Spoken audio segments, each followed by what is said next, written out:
Colors TV के popular serial मन्नत में विक्रांत आग से खेल रहा है। मन्नत को वो डांटे जा रहा है ताकि जब वो उसे प्रपोज करे तो उसे सरप्राइज मिले। पर क्या विक्रांत के प्लान के अकॉर्डिंग उसका ये प्रपोजल जाएगा? फिलहाल के लिए मन्नत को जो ड्यूटी दी गई थी केक बनाने की, मन्नत वो कर रही है किचन में। और मन्नत कहीं पर भी हो, विक्रांत उसे अकेला कैसे छोड़ सकता है। ऑलरेडी उसने मन्नत को डांट लगाई हुई है और वो जानता है, और इसीलिए मन्नत के आसपास मंडरा रहा है ताकि इतना ज्यादा मन्नत गुस्सा ना हो जाए कि बाद में जाके प्रपोजल पर ही पानी फिर जाए। मन्नत के पास वो आता है और मन्नत बोलती है कि वो यहाँ क्यों आया है, अब वो अपना केक बना रही है, फिर से डांटने के लिए आया है क्या?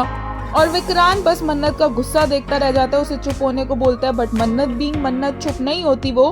फिर विक्रांत वहाँ से उठाते एक चॉपस्टिक, मन्नत को चुप कराता है। उसके बाल उड़ रहे होते हैं और विक्रांत को तो मन्नत के बालों से एक अलग ही ऑब्सेशन है। वो उसके बाल बहुत ही ज्यादा रोमांटिक तरीके से समेटता है और जैसे ही विक्रांत मन्नत के करीब जाता है उसकी तो बोलती बंद हो जाती है, क्योंकि अब तो मन्नत के दिल में भी विक्रांत के लिए फीलिंग्स आने लग गई है।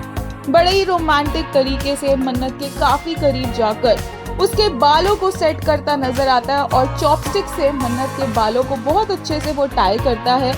मन्नत और विक्रांत बस एक दूसरे की आंखों में खोए रहते हैं, या फिर ये कहे कि दोनों ऑलमोस्ट किस करने वाले होते हैं कि तभी हो जाती है कबाब में हड्डी की एंट्री, यानी कि विक्रांत की मां की किचन में एंट्री।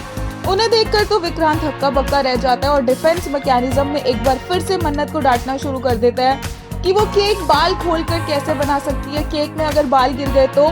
उसे वो कैप देता है शेफ वाली और बोलता है कि पहनो इसे, बिल्कुल भी अनहाइजीनिक तरीके से ये काम नहीं होना चाहिए, और अपनी माँ के सामने मन्नत को डांटना शुरू कर देता है। मन्नत को वो इंस्ट्रक्शंस देने लगता है कि उसे क्या क्या करना है ताकि सारी इंतजाम अच्छे से हो। अपनी माँ को दिखाने के लिए वो थोड़ा सा ओवरडू कर देता है और ज्यादा डांट देता है और मन्नत और अपसेट हो जाती है। और इस सब के बीच में जब विक्रांत उसे इंस्ट्रक्शंस दे रहा होता है तो वो ये भी बोलता है कि कपड़े भी अच्छे पहन कर आना। अब कपड़ों की बात तो विक्रांत ने इसलिए कही है क्योंकि वो उसे प्रपोज करने वाला है, लेकिन मन्नत बोलती है कि वो कपड़े क्यों अच्छे पहनेगी। विक्रांत बोलता है क्योंकि मेरी मम्मा तो केक लेकर आएगी नहीं, तुम ही गेस्ट के सामने केक लेकर आओगी तो तुम अच्छी लगनी चाहिए। और तभी वहाँ मलिका आती है और बोलता है कि देखो मलिका कैसे ड्रेसअप होती है, तुम भी ऐसे ड्रेसअप हुआ करो ताकि केक लाते हुए तुम अच्छी लगो। अब विक्रांत यहाँ पर अच्छे इंटेंशन से ही उसे बोल रहा होता है, लेकिन वो मलिका से उसको कंपेयर कर देता है मन्नत को, जो बात मन्नत को बहुत बुरी लगती है। इंटरेस्टिंग होगा देखना कि विक्रांत का ये जो प्रपोजल वाला प्लान है ये कहीं बैकफायर ना कर जाए, या मलिका इसका फायदा ना उठा ले विक्रांत और मन्नत के बीच में दूरियां पैदा करने के लिए।